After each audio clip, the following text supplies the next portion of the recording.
साथियों नमस्कार, मैं हूं विवेन सिंह और आप देख रहे हैं क्लाउड न्यूज़। आज हमारे साथ हैं सुप्रीम कोर्ट के एडवोकेट बैजनाथ यादव जी। आज हम उनसे बात करेंगे मणिपुर में जो 3 महीने से जो अहिंसा चल रही है उसको लेकर आज हम बात करेंगे।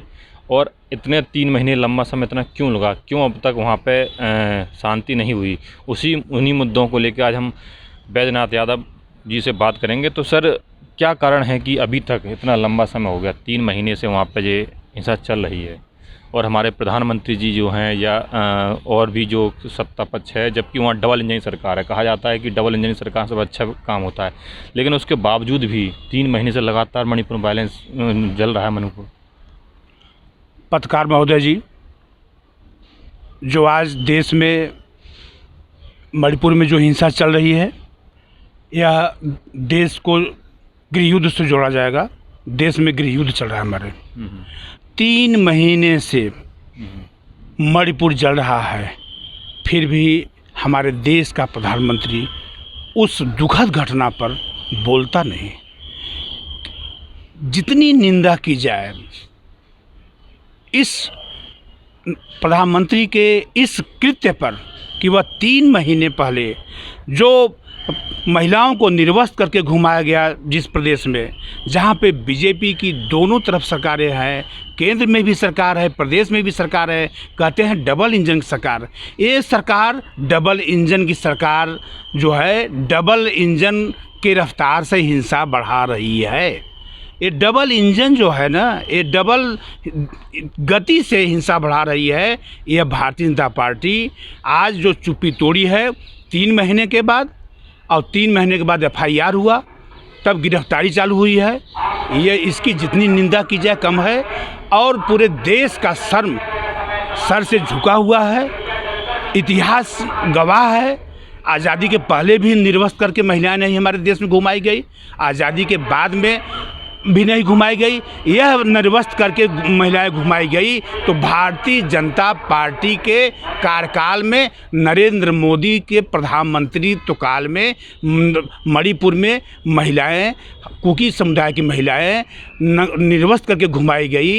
ये जिम्मेदार हमारे देश का प्रधानमंत्री है, क्योंकि 3 महीने के बाद बोलता है।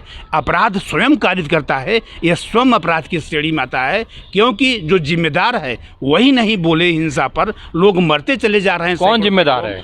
प्रधानमंत्री देश का, नरेंद्र मोदी देश का प्रधानमंत्री है। 3 महीने के बाद बोलता है प्रधानमंत्री कि मणिपुर में जो है वहाँ पे जो शर्म से सिर झुका हुआ है, पूरे देश का शर्म से झुका हुआ है सिर। उसने जो कहा हुआ है, यह भारतीय जनता पार्टी के लोगों का सर जो है सिर शर्म से झुका हुआ है। प्रधानमंत्री का शर्म से झुका हुआ है। गृह मंत्री का सिर शर्म से झुका हुआ है। सभी देशवासियों की जो ये बात करता है, ये स्वयं जिम्मेदार है, लेकिन सभी देशवासियों को कहता है। प्रधानमंत्री ही अकेले क्यों जिम्मेदार है? वहाँ तो जो मुख्यमंत्री हैं वो अपना काम नहीं कर पा रहे होंगे भाई। जब वहाँ का जब मुख्यमंत्री ही जब काम ना कर पाए तो इतना अब 3 महीने बाद भी ना जागे, तो उसमें प्रधानमंत्री क्या जिम्मेदार? सरकार किसकी है? मणिपुर में सरकार किसकी है? भारतीय जनता पार्टी की सरकार है। दोषी मुख्यमंत्री है, और जब भारतीय जनता पार्टी सरकार है तो उसे डिनाई प्रधानमंत्री नहीं कर सकता। ये देश की हिंसा की बात है। आज अमेरिका संज्ञान ले रहा है, आज ब्रिटेन संज्ञान ले रहा है, राजदूत संज्ञान ले रहे हैं, विश्व से आवाज़ उठी है, और अभी तक प्रधानमंत्री चुप्पी नहीं तोड़ा हुआ है। अभी तक पार्लियामेंट में अविश्वास प्रस्ताव जो आया हुआ है, हम तो कहते हैं कि सत्ता पक्ष के भी जो सांसद हैं, जो आहत हो, अगर जो वास्तव में ईमानदारी से सांसद हैं इस देश में, अगर वह देश में न्याय चाहते हैं, देश में संविधान के अनुरूप देश चाहते हैं, तो आज वो लोग भारतीय जनता पार्टी के साथ छोड़ करके आज विपक्ष के साथ वोटिंग करें, जिससे कि ऐसी सरकार गिराया जा सके और जो कि तानाशाही को रोका जा सके।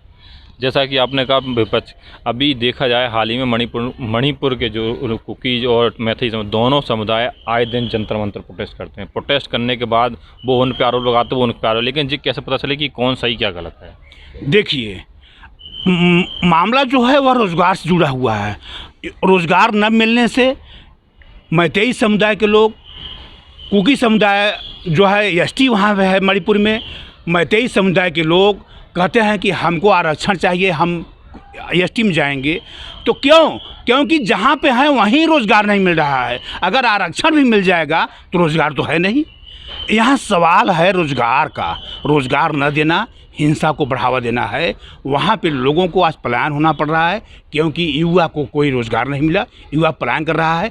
मैं इसी मुद्दे को लेकर के, देश के युवाओं को लेकर के, देश में विकास को लेकर के, देश में अमन चैन, संविधानिक देश को, संविधान के अनुरूप देश में काम करने के लिए मैं 952 दिन से Baijnath Yadav, advocate, supreme court, राष्ट्रीय अध्यक्ष, सशक्त समाजवादी पार्टी, ये जो मणिपुर में घटना हुई है इसकी मैं घोर निंदा करता हूं। और मैं यह कहता हूं राष्ट्रीय शासन केवल मणिपुर में नहीं, पूरे देश में राष्ट्रीय शासन लगे, क्योंकि ऐसी सरकार नहीं चाहिए जो कि जिम्मेदार प्रधानमंत्री दुनिया के तमाम सब बिंदुओं की बात करने की कोशिश करता है, लेकिन मणिपुर जल रहा है और विपक्ष पूरा मांग कर रहा है। वो सब बहस करने के तैयार नहीं, वो सब बात करने के तैयार नहीं। दोषी प्रधानमंत्री है, प्रधानमंत्री को हटाओ, देश को बचाओ। 2024 में प्रधानमंत्री को हटाओ, देश को बचाओ, प्रधानमंत्री को बर्खास्त करो। ये हमारी मांग राष्ट्रपति महोदया जी से है कि ऐसे प्रधानमंत्री को बर्खास्त करें जिससे कि देश में हिंसा और गृह युद्ध रुके।